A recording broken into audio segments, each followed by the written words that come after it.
आफत ड्रामा की अगली एपिसोड में अब आपको दिखाया जाएगा कि जब सब कुछ सामने आ जाता है तो वहाज अपने बाप से अब कहता है कि बाबा, आपको अपनी भतीजी पर बहुत यकीन था ना कि आपकी भतीजी ऐसा बिल्कुल भी नहीं कर सकती। तो अब आपने अपनी आंखों से देख लिया कि ये वरिशा किस हद तक जा सकती है। आज इसने रज़ा की जान लेने की कोशिश की है, कल को ये कुछ और भी कर सकती है। मैं इसको 1 मिनट के लिए भी इस घर में बर्दाश्त नहीं कर सकता। आप इस घर से इसको निकाल दें। बीजान जो कि पहले से ही वहाज के सामने हाथ जोड़ चुकी होती हैं और अब वहाज से कहती हैं, वहाज सब कुछ भूल जाओ बेटा, तुम ये कैसे बोल सकती हो कि वह नफसियाती मरीज़ा है। इसकी माँ ने उसकी परवरिश ऐसे की है। अगर उसकी माँ ने उसकी परवरिश ठीक की होती तो आज ये सब कुछ हमें देखना ना पड़ता। हम तो उस वक़्त को पछता रहे हैं जब हमने महक के साथ इस बच्ची को बेच दिया था। इसने अपनी ज़िंदगी तो बर्बाद की ही, इसने तो वरिशा की ज़िंदगी भी तबाह बर्बाद करके रख दी है। अब ये जाएगी भी तो कहाँ जाएगी। प्लीज़ बेटा ऐसा मत करो, हम इस मसले का कोई ना कोई हल निकाल लेते हैं। तो अब बीजान की वजह से अब वहाज चुप हो जाता है और बीजान अब महरुनिसा से कहती हैं, महरुनिसा मैं सोच रही हूँ क्यों ना हम इसकी शादी करवा दें। तो महरुनिसा बीजान से कहती है, शादी तो करवा देंगे लेकिन इसके मिजाज की वजह से इसको कौन बर्दाश्त करेगा, और ये राज़ी भी तो शादी के लिए नहीं होती। इसको कौन यहाँ से लेकर जाएगा, कौन इससे शादी करेगा। तो बीजान कहेंगी, ये काम तुम मुझ पर छोड़ दो, मैं खुद इसको मना लूँगी। जब वरिशा इस शादी के लिए हाँ कर देगी तो कोई ना कोई अच्छा रिश्ता भी मिल जाएगा।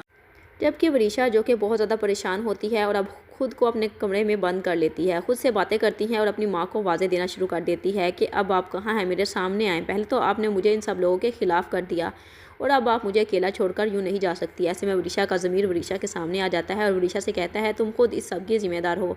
सब लोग तुमसे कितनी मोहब्बत करते थे लेकिन तुमने उनकी मोहब्बत का नाजायज़ फ़ायदा उठाया और तुमने कत्ल करने की कोशिश की है। 1 दफ़ा नहीं बल्कि 2 दफ़ा। एक दफ़ा तुमने शिफा की जान लेने की कोशिश की और दूसरी तरफ तुमने रज़ा की जान लेने की भी कोशिश की। जो कि अपनी ज़मीर की बातें वरिशा अब सुन रही होती है तो बहुत ज़्यादा गुस्से में आ जाती है कि मैं गलत नहीं हूँ, मैं गलत हो ही नहीं सकती। तो गुस्से से वरिशा शीशा तोड़ देती है। जब वरिशा की चीखने चिल्लाने की आवाज़ें आ रही होती हैं तो सब लोग दौड़े चले जाते हैं वरिशा के कमरे की तरफ। तो देखते हैं कि वरिशा वहाँ पर बेहोश पड़ी होती है। जल्दी से डॉक्टर को बुलाया जाता है और डॉक्टर अब वरिशा को इंजेक्शन लगाकर चले जाता है।